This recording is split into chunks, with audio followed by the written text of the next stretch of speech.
Pognon les gens, c'est Seven et Razer 7 de la team Aura Platinum Requiem. On se retrouve aujourd'hui pour un petit résumé du stream du jour de Vanguard. Donc pour ceux qui connaissent pas, en gros c'est un stream où Bushiroad annonce des nouvelles cartes, les prochains produits, des goodies, etc. Nous on va surtout couvrir les cartes parce qu'il y a eu beaucoup d'informations dans ce stream là et donc je me suis dit que ça pourrait être assez intéressant. Donc déjà on va commencer avec le format V. Donc on a deux nouvelles cartes en V. La première est une carte pour Oracle Think Tank, donc OTT, donc un grade 2 avec les stats habituels, quoi, des grades 2 Protect. Elle a un premier skill qui est un acte en Vanguard ou en Rearguard, où on va mettre un autre Rearguard avec le nom Megus dans notre soul, pour regarder le top 2, les remettre dans le top au-dessus de notre deck dans l'ordre que l'on veut, et piocher une carte. Donc pour ceux qui connaissent, c'est un peu comme Rectangle Megus, mais avec un coup un peu différent.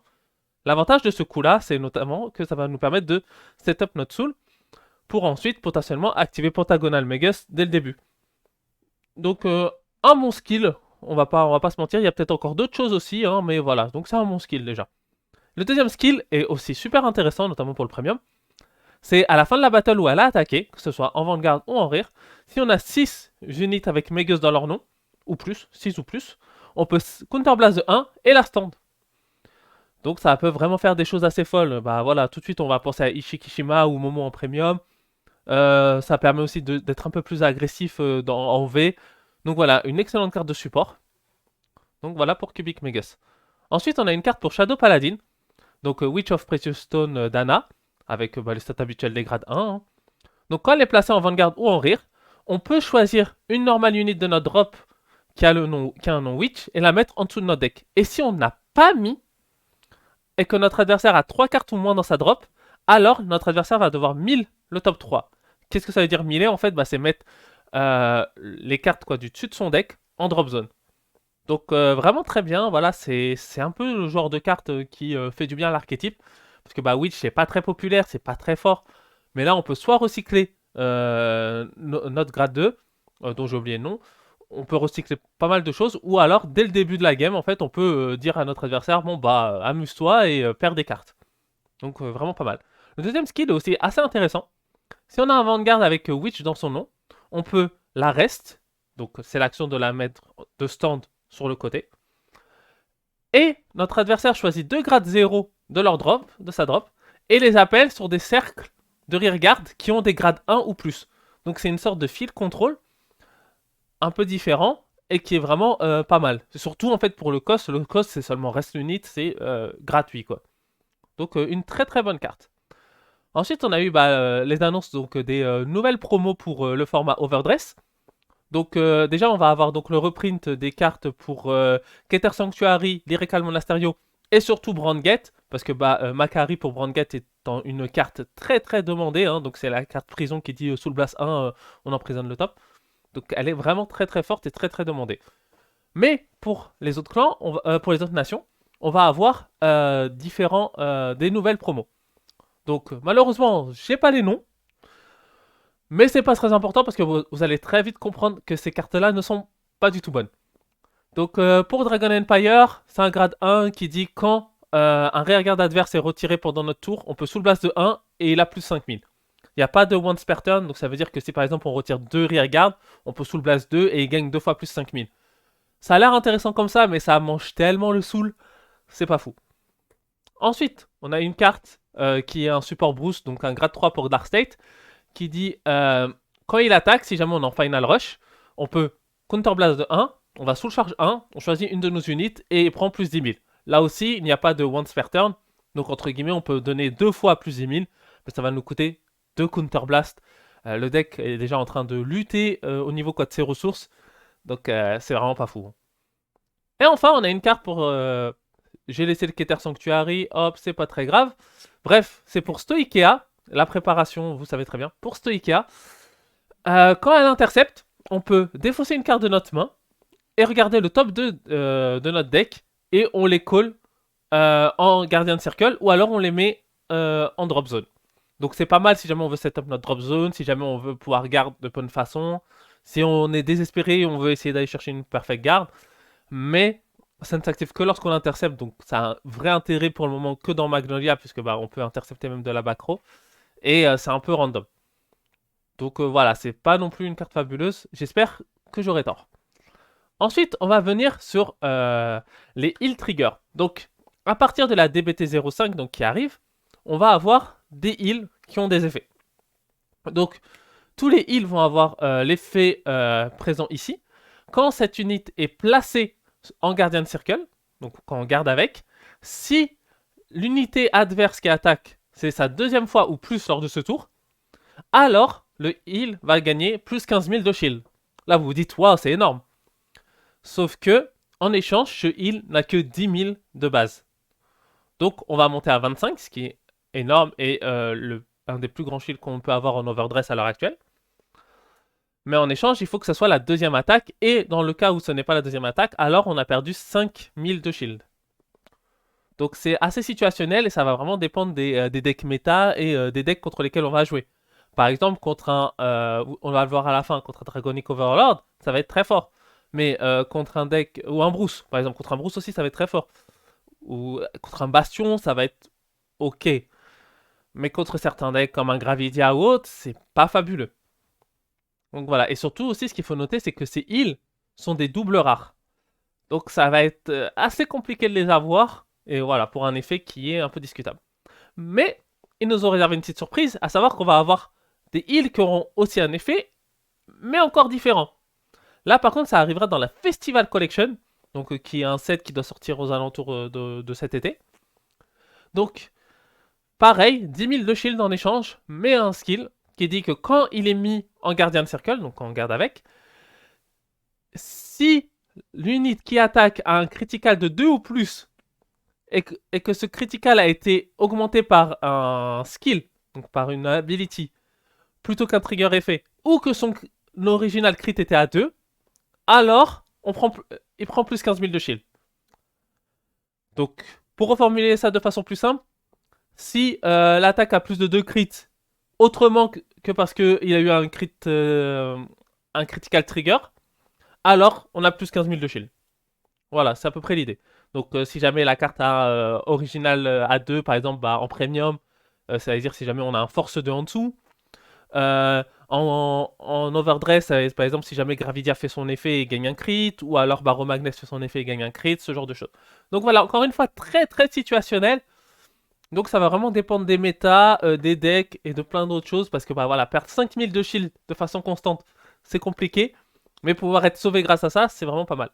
Aussi, il faut noter que, vu que c'est lorsque la carte est placée, ça veut dire que si jamais, pour X raison, une carte gagne un critical pendant le drive check, donc avec autre chose qu'un crit, hein, là on parle un peu quoi pour le futur, alors il ne gagnera pas ses 15 000 de shield. Donc voilà, donc là on a les artworks de toutes les cartes qu'on aura en DBT 5 pour les heals. On peut voir que bah, les artworks sont assez jolis. Et aussi, donc, on aura des versions SP de ces heals. Donc, voilà, vraiment pas mal. Donc, de gauche à droite, Dragon Empire, Dark State, Brand Gate, Keter Sanctuary et Stoicia. Ensuite, on va donc commencer les reveals donc de la nouvelle raidline Brand Gate, Keter Sanctuary, je ne sais pas lire, avec Tegrea. Donc, voilà, donc, qui était une des premières cartes qu'on avait vues lorsque ça avait été révélé. Donc pour ceux qui connaissent pas, en gros, ça vient de l'histoire Cray Cross Epic, donc qui sont un peu des histoires que vous pouvez retrouver notamment sur le site du lore. Euh, les histoires apparemment sont pas mal, je les ai pas lues. Si un jour je me fais chier quelque part, je lirai, mais voilà, pour le moment, c'est pas trop mon délire. Donc d'abord, on a le starter. Bah, comme tous les autres starters, si jamais on est en deuxième, on pioche une carte. Classique overdress. Là, on commence à rentrer un peu plus dans le gameplay. Lorsqu'elle est ride par-dessus, donc par la grade 2 Tegrea, donc qui sera Arch Training Tegrea, on peut révéler la carte du dessus de notre deck, et si jamais c'est un grade 2 ou moins, on peut la call. On n'est pas en tant que reste. Et si jamais on ne call pas, alors la carte revient au-dessus. Donc voilà, si jamais on voit comment c'est un trigger, hop, ça repart au-dessus. Si jamais j'ai un G3, ça repart au-dessus. Un order, ça repart au-dessus. Si jamais par contre on voit comment ça peut être un grade 1 ou un grade 2 qu'on veut pour les tours suivants, alors on peut la call. Donc voilà, assez sympa. Hein. En fait, ça fait un peu penser à Blaster Javelin et Blaster Dark, sauf que là, ça n'a pas besoin d'être raid par Blaster Dark. Donc ça c'est la grade 2, Harsh Training Tegrea. Donc des stats classiques de grade 2. Quand elle est ride par un grade 3 qui a Tegrea dans son nom, oui, vous allez comprendre après pourquoi c'est intéressant. On peut regarder le top 5 de notre deck et on peut choisir une carte avec Tegrea ou Maple. Vous allez voir après qui est Maple dans son nom. La révéler et on l'ajoute à notre main et puis ensuite on shuffle notre deck. Donc voilà, c'est du pur plus si jamais on a soit une Tegrea, soit une Maple. Voilà, sachant qu'on va jouer beaucoup de Tegrea au deck, c'est vraiment pas mal. Et ensuite on arrive sur One Who Walks the Path of Light Tegrea. Donc grade 3, Keter Sanctuary. Et dès le premier effet déjà, parce qu'il y a beaucoup de texte, vous allez comprendre un peu ce qu'elle est censée faire. Quand on ride, en normal ride de notre main, une unit qui a Tegrea dans son nom qui est différent d'elle-même, alors ça devient ça devient quand même un Persona Ride. Ça veut dire que si jamais j'ai un autre grade 3 qui a l'icône de Persona Ride, mais qui ne s'appelle pas One Who Walks the Path of Light Tegrea, si elle a quand même Tegrea dans son nom, alors je fais un Persona Ride. Donc ça indique qu'on va avoir plusieurs grades 3 Tegrea. Donc c'est quand même très bien, ça va augmenter la constance du deck, ça va permettre de résoudre beaucoup de problèmes, voilà, d'avoir toujours des lignes d'attaque assez fortes. Donc c'est vraiment très cool. Ensuite, son premier skill act plutôt, enfin son skill act, c'est Counterblast de 1. On regarde le top 5 de notre deck, on choisit un grade 2 ou moins dedans, et on le call. Et on shuffle notre deck. Et si jamais on a One Who Bloomed in the Dark Tegrea, donc spoiler, l'autre grade 3 Tegrea, alors on choisit 2 au lieu d'une. Donc c'est une très bonne carte. Déjà de base, CB1, on regarde le top 5, on call 1, c'est fort. Voilà, ça permet de se setup un peu, etc. Mais maintenant ça va être CB1, on call 2, bam, ça fait un fil gratos. Donc voilà, donc en gros, pour reparler un peu vite fait du gimmick du deck, ça c'est la version lumière, et après donc on a la version ténèbres. Et l'idée, ça va être de cycler, de passer de la lumière aux ténèbres, des ténèbres à la lumière, etc., pour avoir des skills qui s'activent. Parce que pour le skill en acte, il faut juste que la version ténèbres soit dans le soul. Mais pour le deuxième skill, il faut avoir ride la lumière au-dessus des ténèbres ce tour-ci. Parce qu'à la fin de la battle, où Tegrea Lumière a attaqué, si elle a été placée en ridant au-dessus de celle des ténèbres, ce tour-ci, alors on peut défausser une carte de notre main, on choisit un de nos rearguards et on le stand. Donc voilà, ça fait 4 attaques. La seule chose qui coûte un counterblast pour le moment, c'est son skill qui call. Voilà, c'est très bien. Aussi, à noter que comme tous les cartes Cray Cross Epic à la Glitter, en gros, on va en parler un peu après, mais voilà, pour le moment, vous prenez pas trop la tête là-dessus. Donc maintenant, on va aller regarder les ténèbres. Donc One Who Blooms in the Dark Tegrea. Donc même premier skill donc pour continuer. Donc ça veut dire que quoi qu'il arrive, qu'on passe de la lumière aux ténèbres ou des ténèbres à la lumière, on fera toujours un Persona Ride. Donc c'est très très fort. Enfin en tout cas moi j'aime beaucoup. Ça apporte une vraie constance au deck qui est très très appréciable parce que bah, sinon en fait, le deck il aurait tout simplement pas fonctionné quoi. On peut pas ordonner son Persona Ride pour aussi peu de gains. Donc son skill en acte, on retire 2 rearguards de grade 2 ou moins. On choisit un rearguard adverse et on le retire. Et si jamais on a la Tegrea lumière, donc grade 3 lumière dans notre soul, on retire tous les rearguards d'une colonne de l'unit qui a été retirée. Donc ce qui est bien en fait, c'est surtout c'est qu'elle ne cible pas pour le deuxième effet.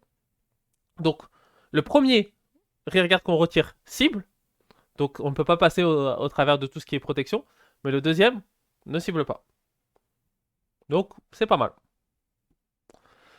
Ensuite, donc pareil que pour la lumière, à la fin de la battle où elle a attaqué, si jamais elle a été placée ce tour-ci en raidant au-dessus de la Tegrea lumière, alors on peut counterblast de 1 et défausser une carte de sa main pour stand notre Vanguard, donc restand la Tegrea ténèbres, mais elle a drive -1.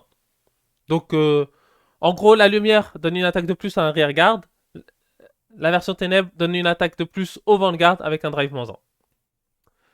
Vraiment pas mal, un gameplay qui me semble super intéressant. Voilà, on est impatient de tester ça et de jouer contre. Et donc maintenant on a Maple. Donc pour ceux qui ne connaissent pas, dans les Cross Epic, c'est aussi le moment où on a des cartes Dual Nation, donc des cartes qui appartiennent à deux nations. Et Maple appartient à la fois à Stoichia et à Keter Sanctuary. Donc le premier skill est utilisable dans les deux nations. Le deuxième skill est uniquement utilisable dans Keter Sanctuary parce qu'on va avoir besoin d'avoir Tegrea. Donc son premier skill s'active en drop. Quand notre grade 3 ou plus Vanguard est placé pendant la right phase, si on n'a pas une unité avec Maple, donc sur notre terrain, alors on peut la call. Donc vraiment pas mal, c'est-à-dire si jamais on la défausse pour ride ou qu'on la garde avec avant ou ce genre de choses, c'est assez fort. Et surtout en fait ça va nous permettre par exemple de recycler parce que on va voir avec son deuxième skill qu'elle peut aussi partir en soul, donc on peut très bien soul blast à un moment donné et personne à ride et la ramener, ce genre de choses. Donc ensuite, deuxième skill active uniquement dans Keter Sanctuary, pour le moment en tout cas. Pourquoi? Parce que il faut un Vanguard avec Tegrea qui a Glitter. Donc vous voyez la petite ligne de texte là qui est en dessous. Voilà, c'est Glitter. Donc ça veut dire que si jamais on strike par exemple par-dessus en premium, on n'a plus un Vanguard avec Tegrea avec le nom qui a Glitter, donc ça ne fonctionne pas. Ça veut dire que si jamais voilà, on a joué ça dans Stoichia, pareil, ce genre de choses. Donc ça c'est un peu la gimmick quoi, des cartes Dual Nation à l'heure actuelle. Donc à la fin de la battle où Maple a attaqué, on peut Soul Blast une carte ou plus. Puis on choisit une carte de notre Soul qui a le même grade que le nombre que la somme des cartes. Oh, c'est compliqué à prononcer. Donc on Soul Blast une carte ou plus. On choisit une carte de notre Soul qui a le même grade que la somme des grades des cartes que l'on a Soul Blast. On la rajoute à notre main. Et ensuite Maple va en Soul. Donc l'idée, je Soul Blast un grade 3, je peux récupérer un grade 3 de ma Soul. Je Soul Blast un grade 2 et un grade 1, je récupère aussi un grade 3. Je Soul Blast 2 grade 1, je récupère un grade 2, etc. etc. Donc c'est pas mal, c'est que si jamais on a déjà réussi à avoir une Maple en Soul, on peut très facilement en fait recycler les Maple comme ça. Parce que avec la Maple sur le terrain, on Soul Blast celle du Soul, puis celle du terrain va dans notre Soul, puis on ride au tour d'après, la Maple de la drop qu'on a Soul Blast avant vient sur le terrain, etc. etc. etc. Donc c'est vraiment pas mal.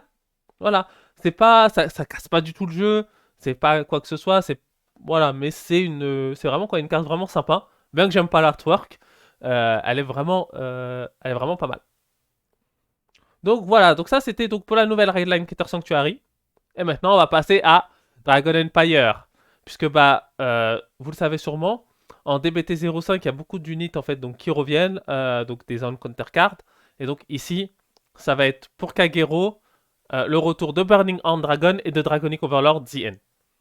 Donc déjà Burning Hand, son premier skill, quand il est placé en rear guard circle, on peut counter blast de 1, on regarde le top 7, on révèle une carte avec Overlord dans son nom et on l'ajoute à notre main et on mélange notre deck.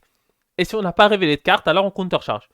Donc en gros ça veut dire, on counter blast de 1, on regarde le top 7, s'il y a, on prend, s'il n'y a pas, on n'a rien perdu parce qu'à la fin on va counter charge. Bah très bien, c'est très fort. En premium, ça va vraiment être une carte qui va augmenter la constance du deck.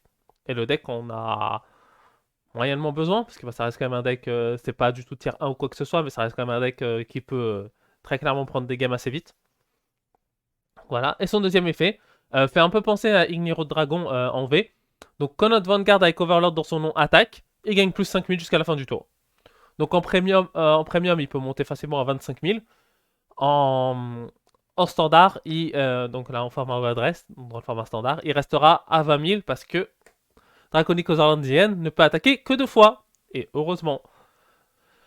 Donc, c'est un grade 3, Kagero, classique. 13 000 de power.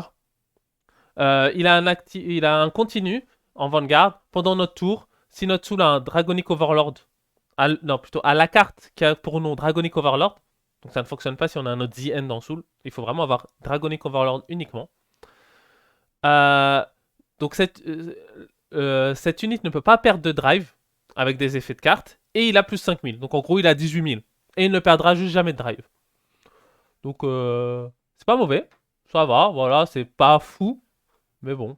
Ça tape à 18 000 gratos. On va pas dire non. Le seul problème, voilà, c'est que ça oblige à avoir Dragonic Overlord premier du nom en soul. Et donc il va falloir soit jouer des cartes qui soul charge et le jouer dans le main deck, soit garder Dragonic Overlord premier du nom dans notre raid deck et passer sur The End après. Et enfin, le skill que tout le monde attendait, auto en Vanguard une fois par tour. À la fin de la battle à la fin de la bataille où il a attaqué, on peut counterblast de 1, défausser 2 cartes de notre main, on le stand et il obtient un drive -1. Donc enfin, il perd un drive plutôt, parce que obtenir un drive -1, ouais. La traduction littérale, hein, vous savez. Donc, ces deux attaques pour counterblast de 1, défausse 2, c'est pas mal, le coup est à peu près assez faire. Si jamais on n'a pas Dragonic Overlord dans notre soul, alors on va faire du -1. Mais si jamais on a Dragonic Overlord dans notre soul, vu qu'on ne peut pas avoir notre nombre de drive check ne peut pas diminuer grâce au premier effet continu, alors en fait on fera 2 fois Twin Drive. Donc c'est soit Twin Drive puis simple drive, soit c'est double Twin Drive selon si on a Dragonic Overlord dans notre soul. Donc voilà, c'est à peu près la carte. Voilà, ça change pas trop de d'habitude. Ça va pas être incroyable, en tout cas actuellement. Voilà, c'est du solide, c'est pas mal. Ça fera plaisir aux gens qui aiment bien Kagero. Donc tant mieux. Donc voilà, c'était tout pour ce stream. Donc la semaine prochaine, on aura la Rideline Eva, donc qui est celle de Browngate, donc la petite fille là qui est au-dessus de Majesty Lord Blaster, puisque bah, on aura aussi donc Majesty Lord Blaster qui sera révélée, donc qui est bah, probablement l'une des cartes les plus attendues. Ça sera aussi donc le dernier stream avant la sortie de la DBT 05 au Japon normalement. Donc on verra bien ce qu'on obtiendra comme info. Normalement dans la foulée on aura vraiment quoi, toutes les cartes du set. Ensuite on va avoir une ouverture en live d'une gift box 10e anniversaire. Donc en gros c'est un truc qu'ils ont présenté avant, il y a des goodies, voilà, des choses comme ça. Et on aura encore plus de goodies qui seront révélés avec potentiellement des cartes qu'on n'a jamais vues jusqu'à maintenant. Donc voilà, bah, j'espère que ce petit récapitulatif vous aura plu. Si jamais ça vous plaît, bah, on verra si jamais on en refait d'autres. Et voilà, c'était un peu plus long que prévu. Mais il y avait beaucoup de choses à dire. Donc n'hésitez pas à me dire ce que vous en pensez. Et puis bah, n'oubliez pas que le plus important, c'est plaire à Vincent. Bye bye.